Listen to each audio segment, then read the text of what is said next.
Hello, everybody. Good afternoon. It's Janae here.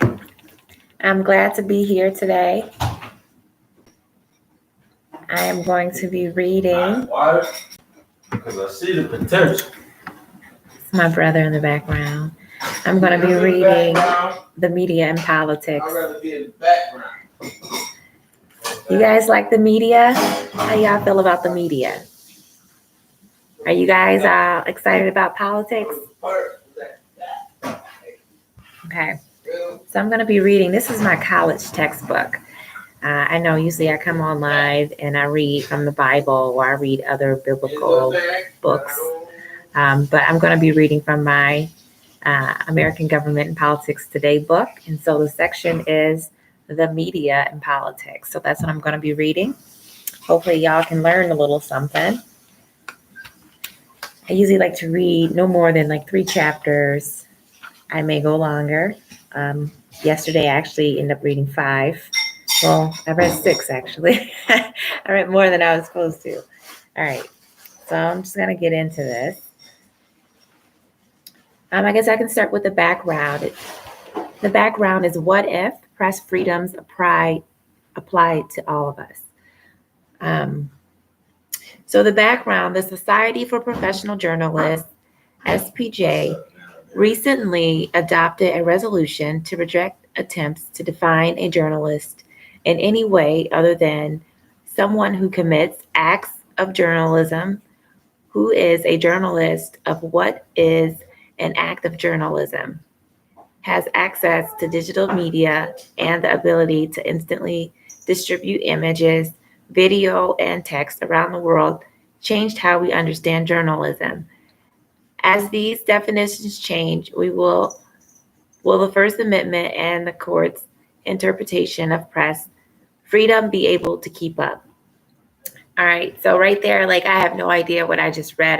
I just know I read a little bit of something about journalism and a little bit about media and videos. Like those were the only words that really like made sense to me. Everything else didn't really make sense.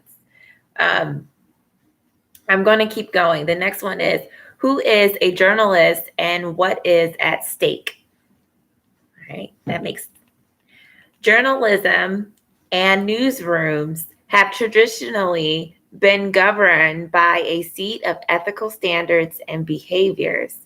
The SPJ Code of Ethics emphasizes 4 main principles. Number 1, seek truth and report it. Number 2, minimize harm. Number 3, act independently. And number 4, be accountable. Dan Gilmore, author of Media Active and director of Knight Center for Digital Media Entrepreneurship at Arizona State University, outlines 5 different but complementary principles: thoroughness, accuracy, fairness, independence, and transparency. Gilmore writes, these are universal principles, not just for people who call themselves journalists, but for anyone who wants to be trusted for what they say or write. The new vision of press freedom, one that protects the acts of journalism and not the journalist, may have legal implications. Shield laws have been enacted to protect reporters' ability to gather information without having to reveal confidential information or a confidential source to law enforcement. Without confidential sources and shield laws, we might not have learned about the Watergate scandal that led to President Richard Nixon's resignation in the face of impeachment. The Guardian and the Washington Post were each awarded a Pulitzer Prize for public service associated with their reporting based on classified documents leaked by former National Security Agency contractor Edward Snowden. The District of Columbia and 49 states have some level of protections from local and state agencies. No statutory protection exists at the federal level. So no statutory protection exists at federal level. Y'all know what statutory is? I don't know what that is, so I'm looking it up. I'm going to look it up in my phone.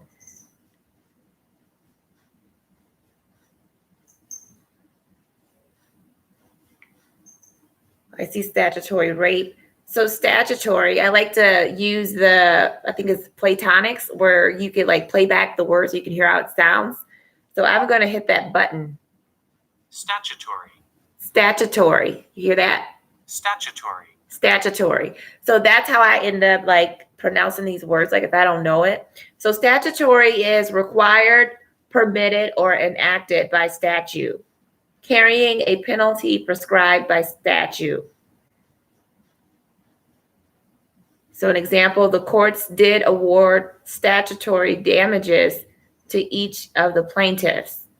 So again, statutory, required, permitted, enacted by statute. So no statutory protection exists at federal level. No required protection exists at federal level. So that's how I would learn the word. I would just take it, look it up, and then I might read an example and then plug it back into the text. All right, so that's how my study session goes. I'm going to keep reading. So today's journalist, it could be you. According to Pew Research, 64% of Americans now own a smartphone. 85% of young people between 18 and 29 years of age own a smartphone. Your smartphone not only allows you to consume the news, but also to actively create and distribute it.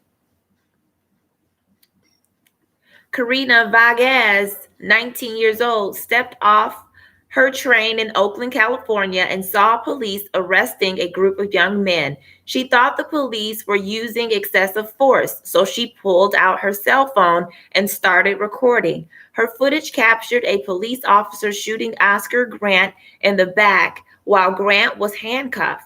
Similarly, in North Charleston, South Carolina, bystander Fiden Santana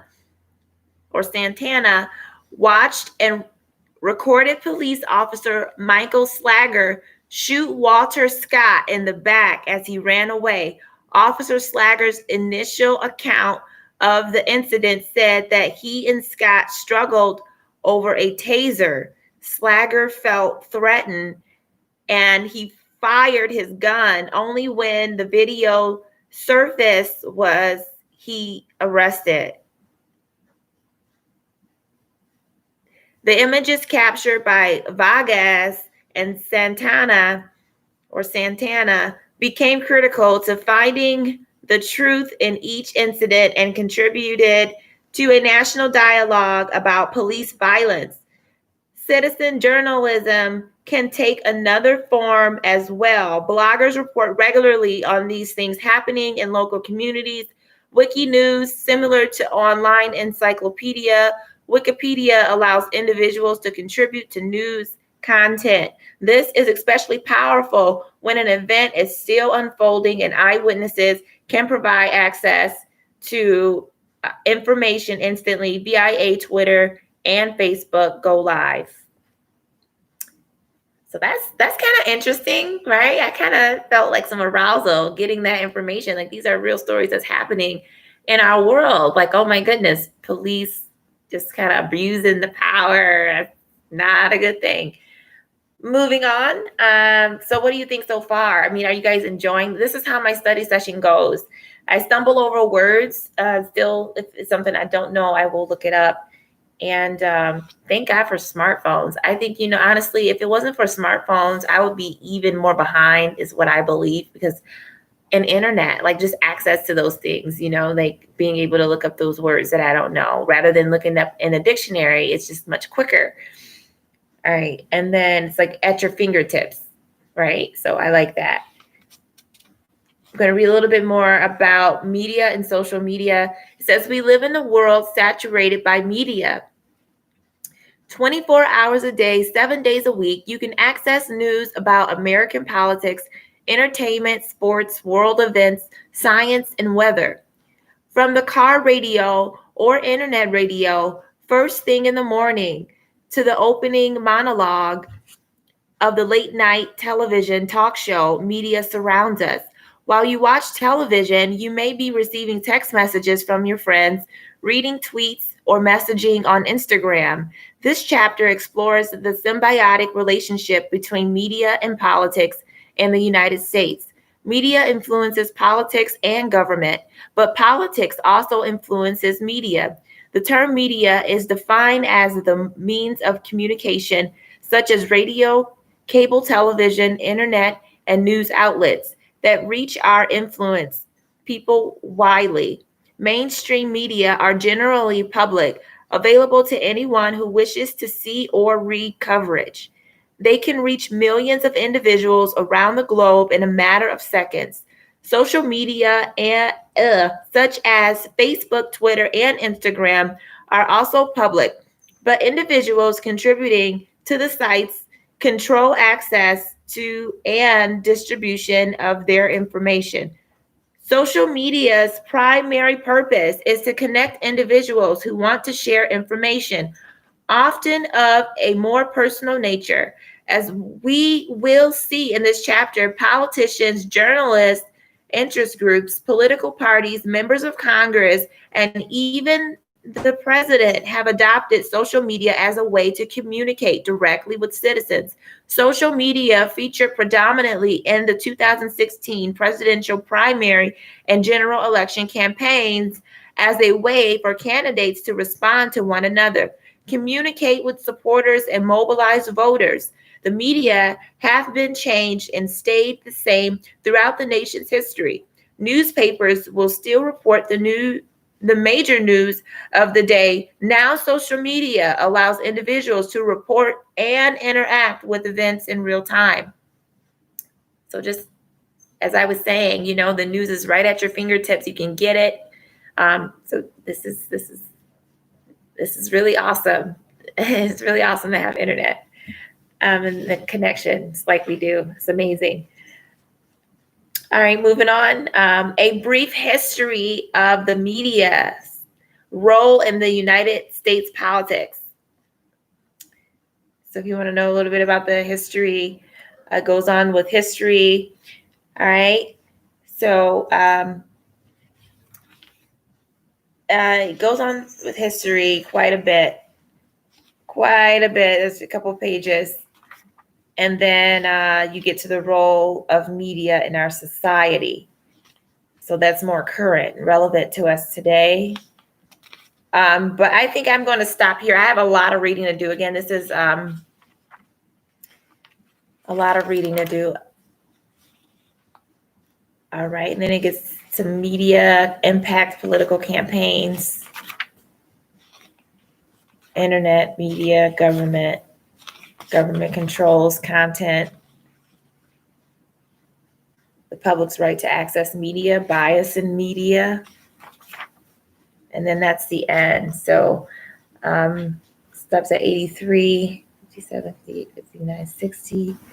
So I have 23 pages to read to complete this chapter. All right.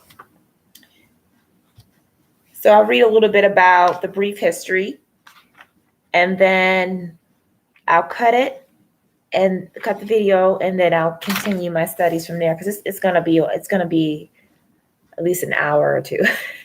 All right. So a brief history of the media's role in the United States politics. Briefly described the evolution of the media's role in U.S. politics. So many years ago, Thomas Jefferson Appin, I don't know if I said that right. Where it left to me to decide whether we should have a government without newspapers or newspapers without a government. I should not hesitate a moment to prefer the latter. All right, so that, I feel like I should keep going. Okay, so those were words from Thomas Jefferson. All right, in regards to the newspaper. Okay. So the rise of the popular press. Roughly 3,000 newspapers were being published by 1860. Some of these, such as the New York Tribune, were mainly sensationalist outlets that concentrated on crimes, scandals, and social gossip. The New York Herald specialized in self improvement and what today would be called practical news. Practical news.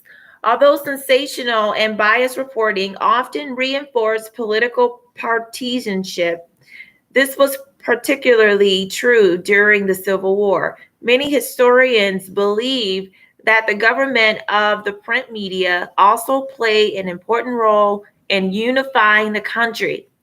Americans may cherish the idea of an unbiased press, but in the early years of the nation's history, the number of political sponsored newspapers was significant. The sole reason for the existence of such periodicals was to further the interests of the politicians who paid for their publication. As chief further the interest of the politicians was paid for their publications. As chief executive of our government during this period, George Washington was a firm believer in managed news. He believed that some matters should be kept secret and that news that might damage the image of the United States should be censored. Washington, however, made no attempt to control the press. Mass readership newspaper. Two inventions in the 19th century led to the development of mass readership newspaper. The first was the high-speed rotary press. The second was the telegraph. Faster presses meant lower per unit cost and lower subscription prices. The introduction of the telegraph in 1848 allowed news of the event to reach newsrooms across the nation within hours instead of days.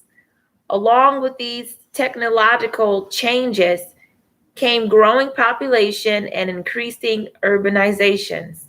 A larger, more urban population could support daily newspapers. The burgeoning diversified economy encouraged the growth of advertising, which meant that newspapers could obtain additional revenues from merchants who seized the opportunity to promote their wares to a larger public. Newspaper owners often allowed their editors to engage in sensationalism and what is known as yellow journalism, the questionable or simply personal activities of a prominent business person, politician, or socialite were front page material. Newspapers then as now made their economic way by maximizing readership, whether the source is the National Enquirer at the grocery checkout or tweets from Donald Trump. Sensationalism still sells today.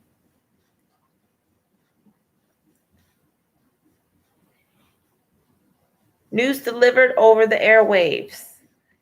The first scheduled radio program in the United States featured politicians.